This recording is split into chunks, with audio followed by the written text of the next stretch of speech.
By now, I'm sure most, if not all of you, are aware of the spat that went on between Draymond Green and Jordan Poole. Draymond Green struck Jordan Poole, and it's going to be an interesting couple days. I imagine that Draymond Green is going to get some sort of suspension. Something is going to happen. There has to be. I mean, if you saw the video, if you saw the tape, something needs to be done about Draymond Green. Like, it was just so distasteful, so despicable, and there's no excuse, no real rhyme or reason for why Draymond did that. He was the instigator and the aggressor the entire way, and it just was completely uncalled for. If you haven't seen the video, don't know what I'm talking about, I'll link it down in the description below. Go check it out after this video. But I want to throw out a potential idea. I don't think this is going to happen. I really don't think it's going to happen, but I want to pose a question to you all, and I want to hear your thoughts and opinions, and I want you to let me know if you think it's worth it. So, obviously, it's very likely one of these two might have to go. And I don't think it's going to happen this season, right? But the Warriors have decisions they need to make. They need to figure out, are they going to re-sign Andrew Wiggins? Jordan Poole needs an extension. They got to, re-sign him. Draymond Green, he wants a max, and they got to re-sign him. So do they max out all those guys and essentially have 5-6 max players on this roster? They still have all the young guys that they're going to have to pay at some point. Or do they start making the tough decisions? And, say let an Andrew Wiggins go, or let a Draymond go, or let a Jordan Poole go. And it's very possible that it may come down to one of these two and ending up leaving, right?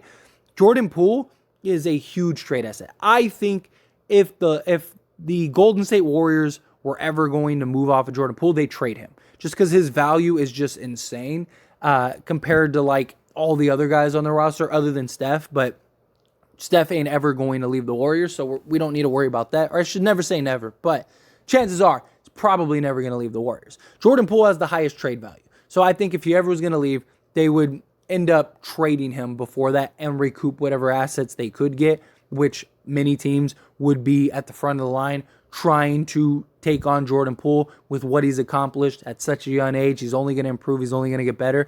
Draymond, I don't think Draymond is worth the max. You can make the argument for the Warriors, but I think at the end of the day, I think that what he provides that team is so valuable. It's, what he does is very immeasurable. And I think Andrew Wiggins is much more valuable overall than Jordan Poole. He's a guy that can play both sides of the ball. He's a guy that can go get you 20 plus a night if you need him to. He's okay being the second, third, fourth fiddle, whatever. He's just happy to be there, right? And he was so good for them. He was their second best player, like that entire playoffs and into the finals. And many people thought he should have gotten finals MVP or co-MVP, stuff like that, where Jordan Poole right now is just one-dimensional. And he could very well, develop into other things, but what Andrew Wiggins provides is much more valuable than Jordan Poole currently. That doesn't necessarily mean that he's a better player than Jordan Poole. It's just what Andrew Wiggins does for this team is much more valuable. The Warriors don't need a third splash brother. They need a guy that can guard the other team's best player, play multiple positions, get you buckets, stuff like that. And that's what Andrew Wiggins does. So if they were to move off of Jordan Poole or they were to let him go into free agency, the question I want to ask is, should the Lakers try to put in an offer? Now, he is a restricted free agent, and if the Lakers were to put in an offer, then that means all their money is tied up until that gets resolved, until the Warriors match, which means it's very likely that the Lakers miss out on any top free agents and stuff, right? So that could be a real problem. The other problem is that they would only be able to offer him roughly 4 years, $112 million, give or take, maybe $115 million for his max, where the Warriors can offer much more than that, extra years, stuff like that. They can offer, I believe, close to $190 million over 5 years, I think it is, something like that off the top of my head. So Lakers wouldn't be able to give him a full max, or, they could move some pieces, kind of make it work. But essentially, would it be worth the risk of trying to go get Jordan Poole in hopes that the Warriors do not match his salary, or that Jordan Poole tries to force his way to the Lakers, which he could.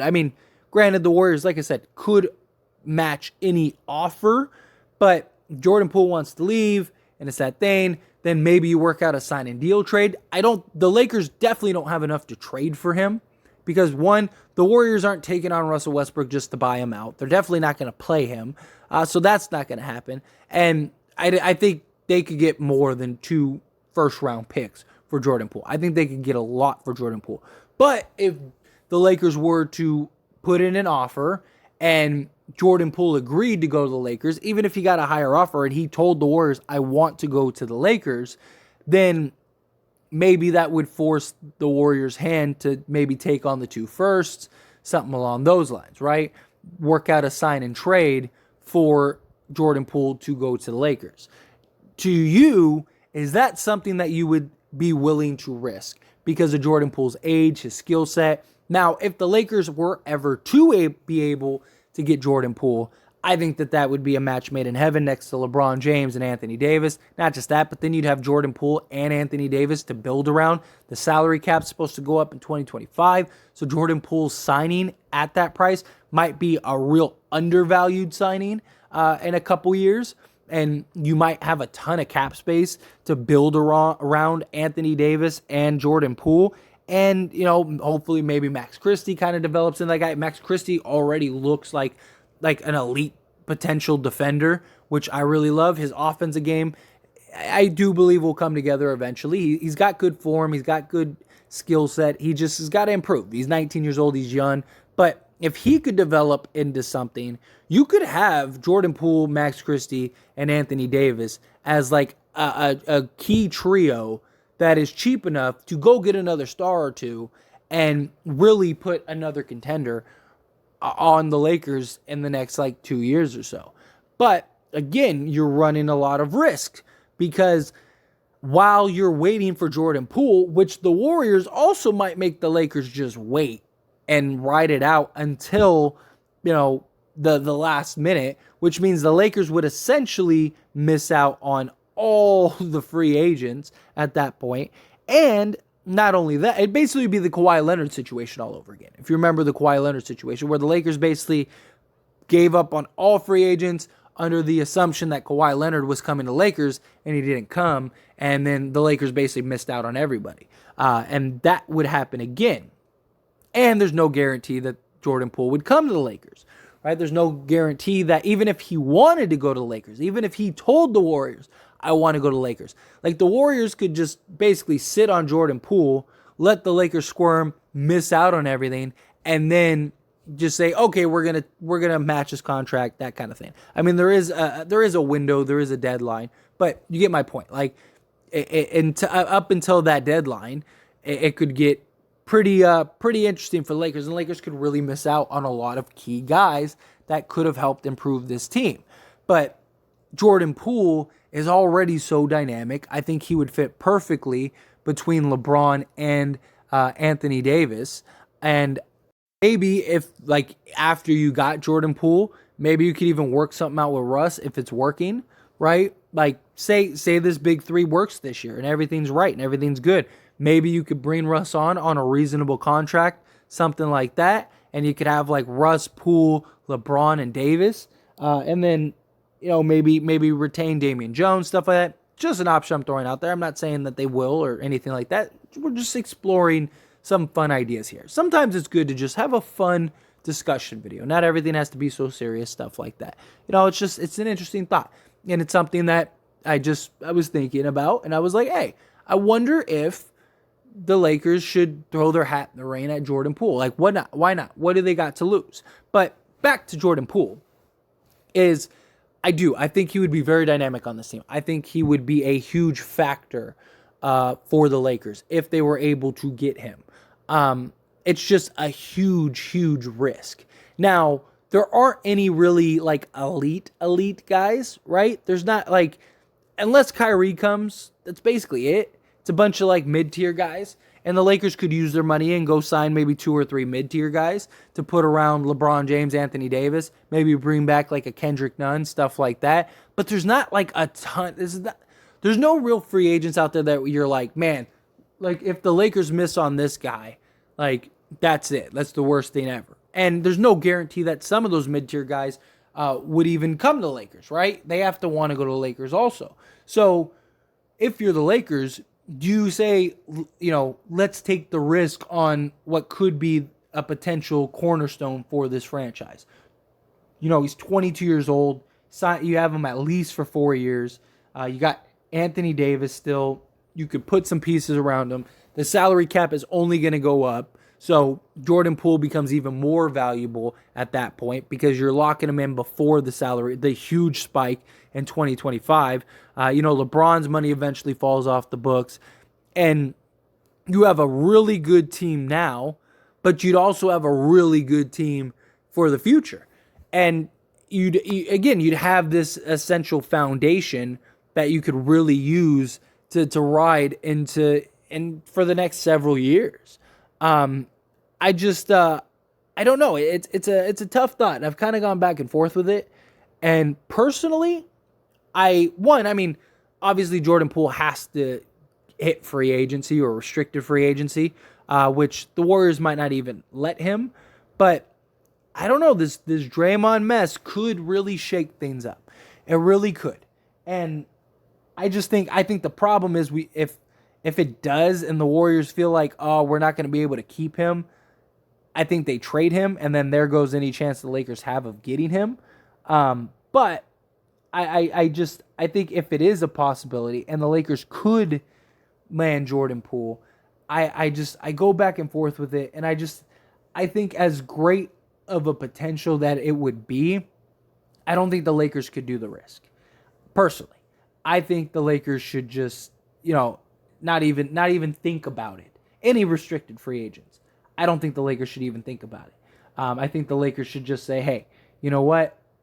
If somebody else gets them, good for him, good for that team.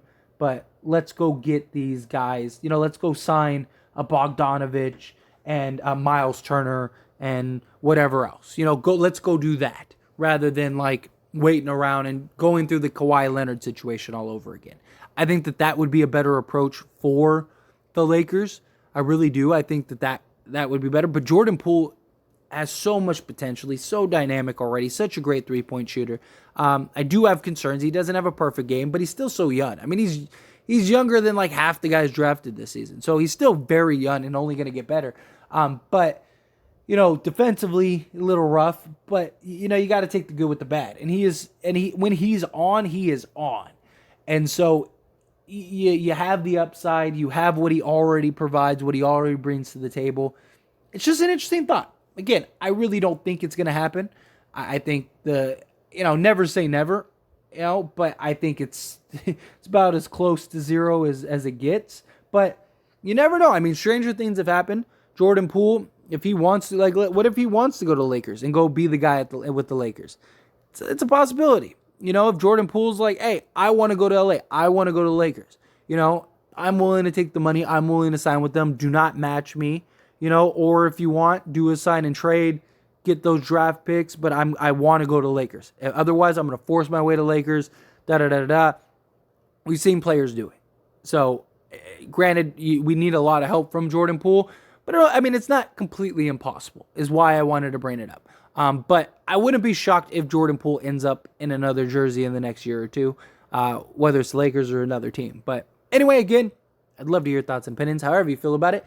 Let me know down in the comment section below. What would you think about Jordan Poole? Do you think it's worth the risk? Do you think, yes, the Lakers, go do that? It's Jordan Poole. He's young. He's great. He's talented. He's only going to get better. That's a guy that you should take a risk for. Or do you think, no, it's too risky. You miss out on so many free agents that can make your team better. Go get those guys. Don't run the risk of, trying to chase a potential star and then end up missing out on everything else.